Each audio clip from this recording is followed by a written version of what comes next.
y a des semaines comme ça. Seulement une nouvelle réception cette semaine, pour ma part, mais mon ami Stéphane en a pas reçu seulement une, mais deux gros jeux.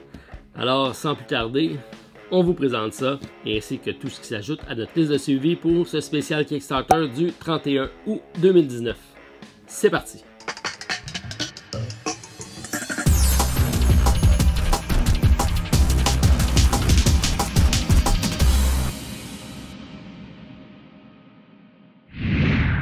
Alors, qu'est-ce qu'on a eu cette semaine comme nouvelle arrivée de projet Kickstarter? On va commencer par un petit jeu ici, mais c'est une gamme que j'aime beaucoup, donc les Tiny Epic qui nous ont proposé cette fois-ci avec Mech, de magnifiques petits mechas. Donc, on a nos Meeple qui cette fois-ci entrent dans des armures et vont combattre dans une arène. Alors, c'est un combat d'arène, programmation d'action, sympathique, petit jeu accessible et surtout abordable. Si ça vous intéresse, nous on a reçu certaines copies au Randa du Centropolis, donc ça sera disponible pour achat en boutique. Alors vous êtes les bienvenus pour l'essayer. Sinon, j'essaie de vous montrer ça cette semaine sur la chaîne. Petite programmation d'action, les Tiny Epic sont toujours bien appréciés chez nous. Bien content d'ajouter ça à notre collection. Une campagne qui a bien fonctionné pour eux avec Gimlin Games qui nous ont proposé un jeu de 1 à 4 joueurs, programmation d'action, des combats d'arène. On parle d'un jeu qui était proposé le 6 octobre 2018, donc qui est arrivé rapidement en boutique. 14 904 contributeurs, ce qui n'est pas rien, et plus de 725 000 d'accumulés pour un petit jeu. C'est quand même remarquable. Alors, Tiny Epic qui continue à faire belle figure sur Kickstarter et qui nous arrive cette semaine avec un nouveau projet. Je vous montre ça bientôt sur la liste de suivi. Donc, ça s'est ajouté sur notre liste. On a donc Stéphane qui nous a présenté cette semaine un autre gros jeu, un jeu fort attendu de Awaken Realms avec Nemesis. Donc on parle ici un jeu de science-fiction, d'exploration de donjons, avec un agenda caché pour certains membres de l'équipage qui représente un jeu semi-coopératif. Donc bien hâte de le découvrir celui-ci. Il a reçu donc la première vague d'expédition qui est le jeu de base, éventuellement les extensions suivront. Le jeu a été préposé sur Kickstarter le 7 février 2018 et il y a plus de 30 553 contributeurs qui ont contribué. On parle de plus de 5 millions d'accumulés, donc c'est énorme, une campagne qui était dans le top 3 l'année dernière. C'est un semi-coop de science-fiction de type horreur de 1 à 5 joueurs. C'est disponible également en version française par la compagnie Funforge. Alors, si vous n'avez pas déjà contribué à la campagne, je vous invite à aller voir sur leur site. Probablement certains exemplaires sont encore disponibles pour achat en ligne. On parle ici d'un jeu fortement inspiré des films de Alien avec un certain équipage de vaisseau spatial qui va devoir s'enfuir avec un agenda caché pour récupérer peut-être des échantillons et combattre une reine alien et on a même la présence du chat. Donc beaucoup de similitudes à ce niveau-ci. Donc on vous a présenté le unboxing sur la chaîne. Éventuellement on vous arrive avec une partie et les règles du jeu. Déjà classé 125e sur BGG, donc qui est excellent. Une cote de popularité de 8.5. Il a même été nominé au Golden Geek 2018. Alors bien hâte de découvrir ça sur la chaîne. Donc restez à l'affût. On vous présente ça très prochainement avec Nemesis. On a également Stéphane qui est contribué avec Unfair, donc un jeu de simulation de parc thématique. Alors, une campagne qui a eu lieu sur Kickstarter l'année dernière pour l'extension qui amenait des thématiques comme Alien, B-Movie, dinosaures et western. Alors, plein de thématiques supplémentaires pour le jeu de base. On parle d'une campagne qui a bien fonctionné avec 4590 contributeurs, plus de 264 000 d'accumulés. Campagne qui s'est terminée le 9 août 2018, classé 690 sur BGG avec une cote de popularité de 7.38 sur 10. Disponible seulement en version anglaise, c'est un jeu de 2 à 5 joueurs, des parties de 50 à 125 minutes. Alors on parle ici de construction de parcs d'amusement avec une gestion de main, une collection d'ensemble, un recrutement de cartes et un peu de take-that. Alors, on va sûrement vous présenter une partie peut-être en compétition, moi et Stéphane là-dessus. Alors, à suivre avec Unfair et les extensions qui viennent d'arriver avec plein de thématiques assez intéressantes. Alors, au niveau de réception, c'est essentiellement ce qu'on a reçu, mais Nemesis va tenir assurément l'attention avec un jeu qui est fort attendu et une compagnie qui a le vent dans les voiles avec Awaken Realms. On regarde ça de près. Alors, on a certains autres projets pour lesquels on a contribué, qu'on a commencé à vous présenter. Donc, vous avez vu apparaître Dungeon Alliance sur la chaîne. On a fait une série avec Stéphane. Vous allez voir plusieurs épisodes apparaître. Un jeu qu'on a réussi à essayer et à apprécier. Donc, c'est un bon dungeon crawler de type deck building, coop, semi-coop ou compétitif. On vous montre la version compétitive, mais éventuellement, je vous ferai peut-être une partie solo avec le mode aventure. Très apprécié notre expérience avec Dungeon Alliance. Volfirion, un petit jeu de cartes de type deck building lui aussi, qui se joue en solo à deux également. Plusieurs exemplaires disponibles, entre autres au Randolph du Centropolis. Si ça vous intéresse, j'ai commencé à me peaufiner peut-être un challenge solo pour pouvoir le bonifier, mais une très bonne base de jeu. J'adore le jeu. Mais je voulais surtout vous parler de Barrage. Donc, un jeu de Simone Lucchini, qui était à la tête donc de Marco Polo, également Grand Austria Hotel. Un auteur que j'aime bien, il fait des gros jeux euro et celui-ci, je suis sûr qu'il allait être bon.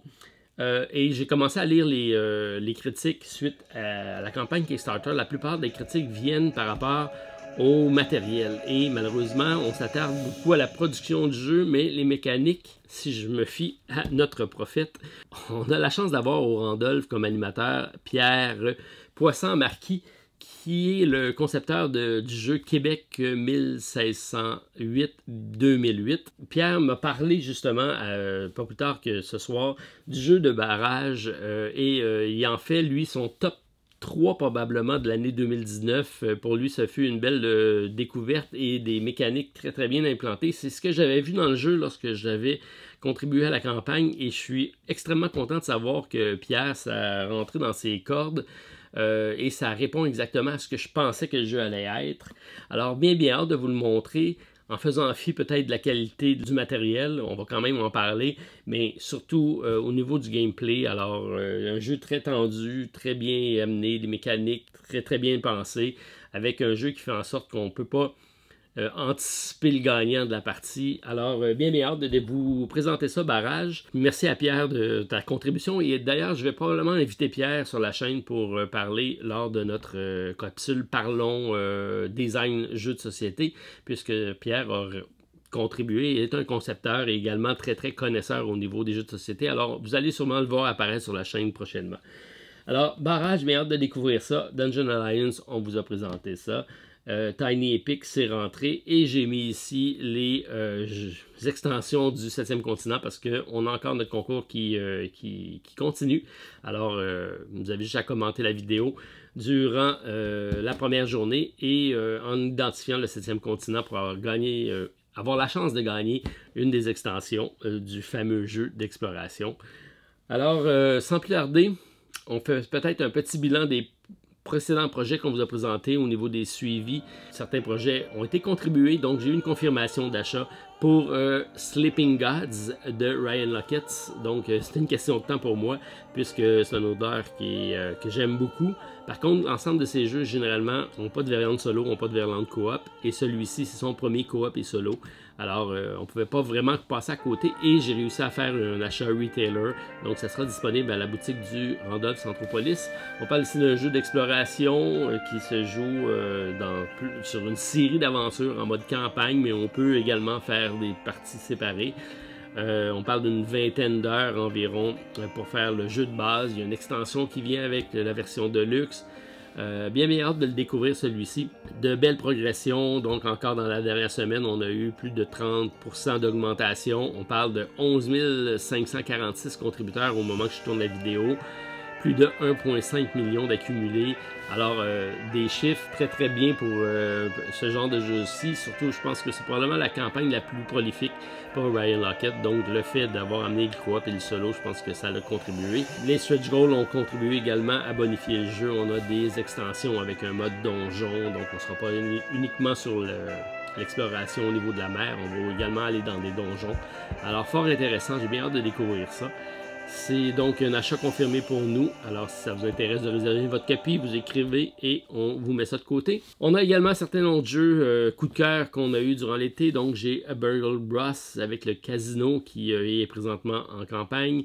Là aussi, une belle progression de 15% cette semaine avec 5768 contributeurs, plus de 404 000 $ d'accumulés. Alors, pour moi, ça a été un coup de cœur durant les vacances lorsque je l'ai essayé. On va suivre ça également. Si vous n'avez pas le premier jeu, je vous invite soit à aller le voir en boutique, c'est disponible présentement même en français, ou de contribuer à la campagne avec Casino. On a également Explore It, qu'on a ici à l'arrière. Je vous ai présenté le déballage cette semaine de la forêt d'Adrimont. Le troisième volet est disponible sur Kickstarter présentement de Sen of Shurax. Ça a été assez mon déballage pour me susciter un certain intérêt. J'ai bien hâte de voir. Donc, on a ici un autre jeu d'exploration avec... c'est un role-playing game, mais vraiment d'exploration sur une map changeante. Très, très beau matériel.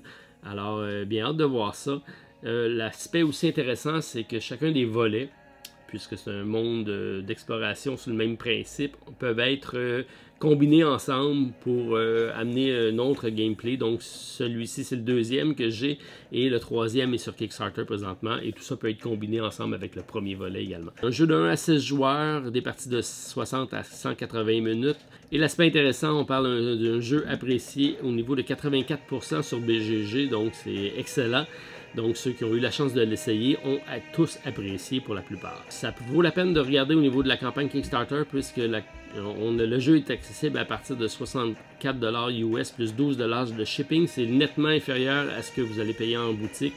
Donc, ça peut être intéressant comme porte d'entrée de regarder avec le Kickstarter présentement si c'est quelque chose qui vous intéresse. Par contre, pas de version française pour l'instant, alors on regarde ça de près. Nous, notre contribution a augmenté possiblement à 75% suite à l'ouverture du précédent.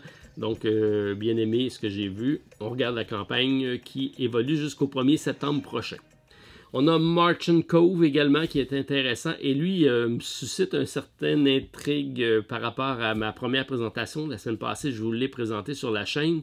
Et là, cette semaine, on a 45% d'augmentation au niveau des contributions et de l'argent également. Donc, avec 3523 contributeurs. Donc, une forte progression pour une deuxième semaine. On n'est pas dans la dernière semaine. Généralement, c'est des chiffres qu'on voit dans la dernière semaine de la campagne.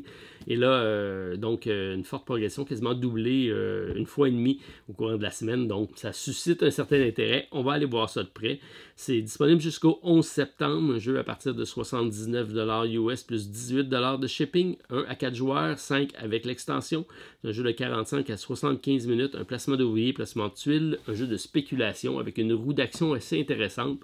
Donc, pas de version française encore de disponible, mais on regarde ça de près avec les chiffres qui commencent à bouger là-dessus avec Merchant Cove. Alors, ça complète notre suivi des derniers projets qu'on avait au courant des semaines précédentes. Je vous invite à aller voir les autres vidéos si vous voulez plus d'informations. Mais sans plus tarder, avant de poursuivre avec ce qui s'en vient dans notre liste de suivi, ce qui s'est ajouté cette semaine, juste une petite annonce par rapport à Nouvelle-France. Donc, le jeu de Jack Bro du concepteur Jacques-Dominique Landry qui arrive sur Kickstarter autour du 10 septembre prochain. Et j'ai eu la chance d'avoir une discussion également avec l'auteur pour la version solo, puisqu'on collabore à la Société des jeux à faire la version solo du jeu. Donc, bien hâte de voir ça arriver sur le marché, sur le Kickstarter, voir l'engouement qu'il y aura avec le jeu Nouvelle-France et voir le résultat finalement. Alors, je vous invite à inscrire la date à votre calendrier, à suivre ça de près. Alors, sans plus tarder, allons voir qu'est-ce qui s'ajoute cette semaine sur notre liste de suivi pour le spécial Kickstarter du 31 août 2019. C'est parti! Après la réception des Tiny Epic, voici Epic Card Games Jungle qui nous arrive de la compagnie White Wizard Games cette fois-ci à la tête de Star and Hero Realms. Un jeu de recrutement de cartes de gestion de main et de take-date pour 2 joueurs de 20 à 40 minutes. Présentement 1405 contributeurs, 102 000 $ d'accumulés. Une campagne qui se termine le 19 septembre prochain. Un jeu abordable à partir de 20 $ US plus 19 à 29 $ de shipping. Alors, on va sûrement attendre la version en boutique. Duel est un ensemble de départ facile pour débuter dans la série Epic. Parfait pour les nouveaux joueurs, c'est un jeu complet totalement compatible avec l'ensemble de la série Epic. Jungle, quant à lui, est un coffret pour 2 joueurs explorant le supercontinent tropical Gowana. Un jeu complet à lui seul que vous pouvez également combiner avec les autres jeux de la série Epic. The Lost Tribe est un ensemble de 4 paquets de 15 cartes, un pour chaque alignement, Evil, Good, Sage et Wild. Combinez 2 paquets pour créer un jeu de 30 cartes et vous êtes prêt à jouer. On aime la compagnie White Wizard Game offrant toujours des jeux de cartes de qualité, l'artistique du jeu. On aime moins un autre jeu de deck building avec peu d'originalité, 2 joueurs seulement, version anglaise et un shipping astronomique. Résultat, on attend la sortie en boutique pour Epic Card Games. Vous vous rappelez sans doute la compagnie Eldorado qui nous ont offert l'excellent jeu du même nom. Alors ils nous reviennent cette fois-ci avec Windward, un jeu d'exploration spatiale, non pas sans nous rappeler Ephemeris de DTDA Games. Présentement 1443 contributeurs, 101 000 $ d'accumulés après une semaine, une campagne qui se termine le 22 septembre prochain. Un jeu relativement abordable à 54 $ US plus 18 $ de shipping, 1 à 4 joueurs, des parties de 45 à 75 minutes. 14 ans et plus, on parle ici d'un jeu d'une grande qualité au niveau du matériel et des illustrations. Dans Windward, votre objectif est de devenir le capitaine le plus notoire de la planète gazeuse Célus. Devenez maître des cieux en chassant le Léviathan, en pillant vos adversaires et en utilisant des manœuvres rusées pour maîtriser la puissance du vent en constante évolution. Des mécaniques de point d'action, de gestion de main, de pick-up and deliver. On aime la qualité de l'éditeur, la simplicité du jeu très accessible, le vent stellaire et l'artistique. On aime moins un jeu d'affrontement de type take that un peu moins dans nos cordes, version anglaise seulement, mais peu de texte au niveau du jeu. Résultat, puisqu'on aime la compagnie Eldorado, on suit la campagne de prêt avec 75% de contribution. Et on poursuit avec un jeu de la compagnie Phalanx qui nous ont offert récemment des jeux comme U-Boot présenté sur la chaîne et 90 Narkin, une réédition de Martin Wallace. Cette fois-ci, c'est une réédition du jeu Successor, initialement publié en 1997 chez Avalon Hill et puis en 2008 chez GMT. Quand Alexandre le Grand mourut en 323 avant Jésus-Christ, il ne laissa aucun héritier de son immense royaume qu'il avait conquis. Peu de temps après sa mort, les généraux ont commencé à se disputer et à se faire la guerre pour la succession au trône. Ils ont abandonné et constitué leur propre royaume. Alors on parle d'un jeu ici, un classique du genre, présentement 2674 contributeurs, 320 000 $ d'accumulés, campagne qui se termine le 13 septembre prochain. Un jeu de 2 à 5 joueurs, des parties de 90 minutes et plus, 106 $ canadiens. La version française sera disponible, une complexité de 3.31 sur BGG. Le contrôle de territoire, pick-up and deliver, point de déplacement. On aime un wargame accessible, une version française disponible, la qualité de la réédition. On aime moins, pas de solo, prix élevé, peu de modernisation au niveau du jeu. Résultat, on va attendre la sortie en boutique. On poursuit avec Saigon 75 de la compagnie Knots Publishing, une compagnie française qui nous arrive avec leur premier projet sur Kickstarter.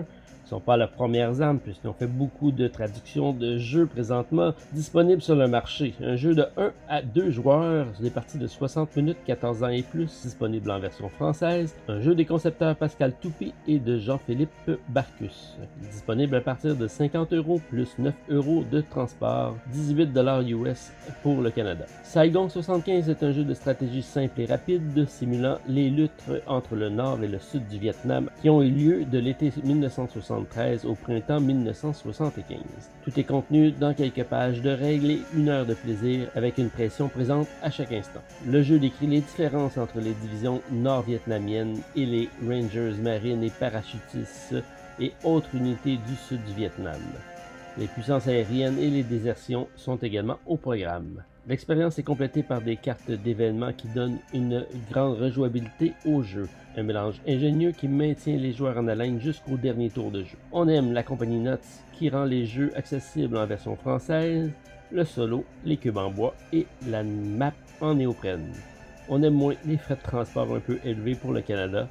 Bref, on suit la campagne de prêt hautement considérée pour nous à 75% de contribution.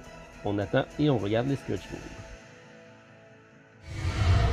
Avant de poursuivre avec un projet qui s'en vient la semaine prochaine sur Kickstarter, j'aimerais vous parler de Lost Adventure All-in-One 3D Printable Adventure.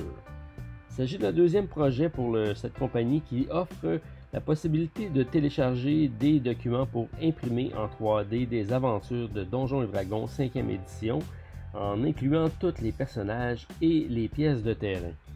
Alors, est-ce que c'est l'avenir des jeux de société d'être capable d'imprimer à fur et à mesure les composantes du jeu, peut-être pour éviter du gaspillage inutile? Bref, ça me laisse songer à tout ça et probablement ça m'intéresse à aller un peu plus loin dans l'analyse des imprimantes 3D, alors peut-être un sujet à suivre à la Société des Jeux. À surveiller la semaine prochaine, le 5 septembre, Human Hire to the Dune, un jeu de la compagnie Colossal Games, un standalone extension pour une confrontation 2 joueurs asymétriques dans l'ancienne Égypte. Alors bonne fin de semaine à tous, on se revoit la semaine prochaine pour d'autres vidéos Kickstarter à la Société des Jeux. Bye tout le monde.